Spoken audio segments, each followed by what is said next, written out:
Təsəvvür edin, səs-küylü bir Qalatasaray-Fənərbağça derbisidir. Hər kəs qışqırır, meydanda əsil xaos var. Amma ən vacib həmlə bəlkə də VIP lojada sakitcə oturan bir adamın başını yüngülcə təsdiqləməsidir. Hə, o adam da Arsenalın idman direktoru Andrea Berta'da. Düzdür. Bizim bu dəfəki dərin təhlilimizə xoş gəldiniz. Mövzumuz Barış Alper Yılmaz, gizli danışıqlar və qlobal transfer bazarının, necə deyərlər, o amansız riyaziyatıdır. Bax, Arsenal kimi bir klub oyunçunun hər pasını kompüterdə 100 dəfə analiz edə bildiyi halda, Berta niyə şəxsən o cəhənnəm atmosferinə, o derbiyə gəlmişdi? Çünki elit səviyyədə keşfiyyat artıq texnikanı yox, xarakteri ölçmək üçündür. Berta oraya oyunçunu əslində bir növ stres testindən keçirməyə gəlmişdi. Stres testi deyirsən, yəni minlərlə insanın qışqırdığı bir yerdə yüksək təzyiqli iş müsahibəsi kimi bir şey. Tamamilə belədir. Mənbələrimizə görə İngiltərə rəsmiləri Barış Alperə məhz o maçdan sonra tam xal veriblər. Premier Liqa elə bir yerdir ki, orada sadəcə sürətli qaçmaq bəs etmir. 10 minlərlə rəqib azarkeş səni fitə basarkən soyuqqanlı qərar verə bilməlisən. Derbidə o dözümlülüyü yoxlamaq üçün ən mükəmməl canlı laboratoriyadır. Yaxşı, amma gəlin açıq danışaq. Kəşfiyyat hesabatında tam xal almaq hələ cibində zəmanətli milyonlar olması deyil. Və məhz burada məsələnin ən maraqlı, bəlkə də ən riskli tərəfinə gəlirik. Saudi Ərəbistanı məsələsini deyirsən, düzdür? Dəqiq. Mənbələrimiz göstərir ki, mövsümün əvvəlində Qalatasaray Saudiyadan gələn düz 35 milyon avroluq nağd təklifi rədd edib. Bax, bu mənə heç məntiqi gəlmir. Niyə ki? Çünki, Türkiyə liqasında oynayan bir futbolçu üçün 35 milyon zəmanətli nağd pul böyük cekpotdur. Əlindəki uduşlu lotereya biletini satmamağa bənzəyir bu. Futboldur da, sabah oyunçunun çarpaz bağları qopsa, o pul bir də heç vaxt masada olmayacaq axı. Niyə bu qədər böyük nağd puldan imtina edilsin? Çünki o xəsarət qorxusu və dərhal nağd pul almaq istəyi qısa müddətli düşüncənin məhsuludur. Qalatasaray burada çox daha böyük bir oyun oynayır. Necə yəni? Hansı oyundan söhbət gedir? Saudiya təklifini qəbul etmək sadəcə bir dəfəlik alqı-satqı olacaqdı. Amma oyunçunu Arsenal və ya Fransanın Monaco klubu kimi Avropa nəhəngləri üçün saxlamaq başqa şeydir.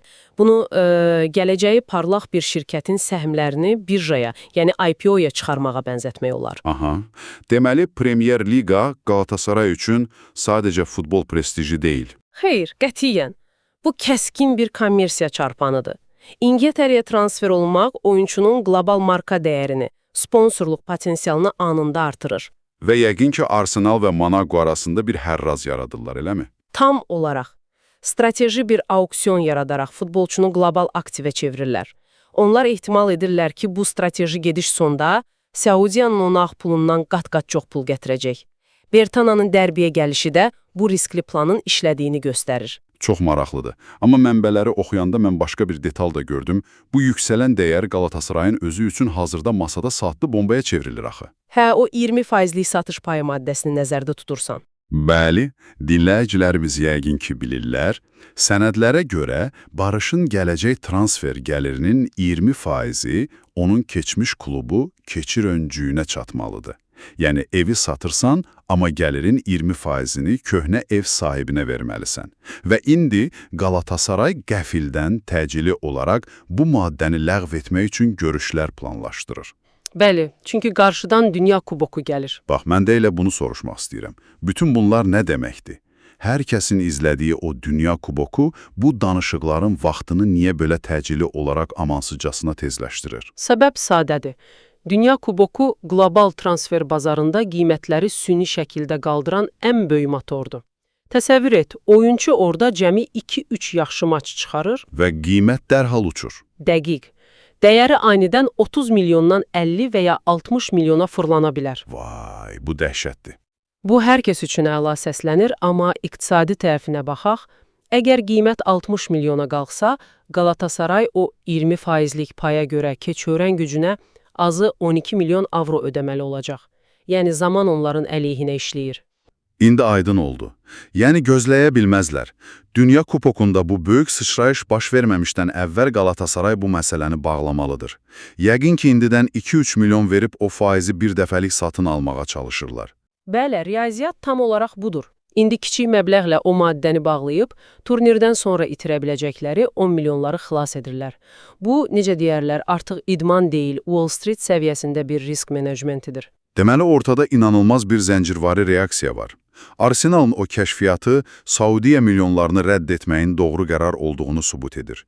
Amma bu gözlənilən qiymət artımı klubu təcili olaraq o keçmiş müqabilədəki sızıntını bağlamağa məcbur edir. Özdə Dünya Kupoku başlamazdan dərhal əvvəl. Hə, müasir futbolda uğurlu idarə etmə, məhz bu detalları görmək və vaxtlamanı saniyəsinə qədər doğru hesablamaqdan asılıdır. Berta kimi adamların o tribunada olması da heç təsadüf deyil. Bu böyük planın sadəcə kiçik bir parçasıdır. Həqiqətən də çox qəliz bir məsələdir. Beləliklə, bugünlük dərin təhlilimizi yekunlaşdırarkən sizi çox vacib bir məsələ barədə düşünməyə dəvət edirəm. Əgər Dünya Kuboku kimi tək bir turnir bir oyunçunun dəyərini gecə yarısı 10 milyonlarla avro dəyişə bilirsə, görəsən transfer bazarındakı bu kosmik qiymətlər həqiqətən futbolçunun istedadının obyektiv göstəricisidir, yoxsa sadəcə doğru zamanda doğru yerdə olmaqla yaranan qlobal bir illüziyadır?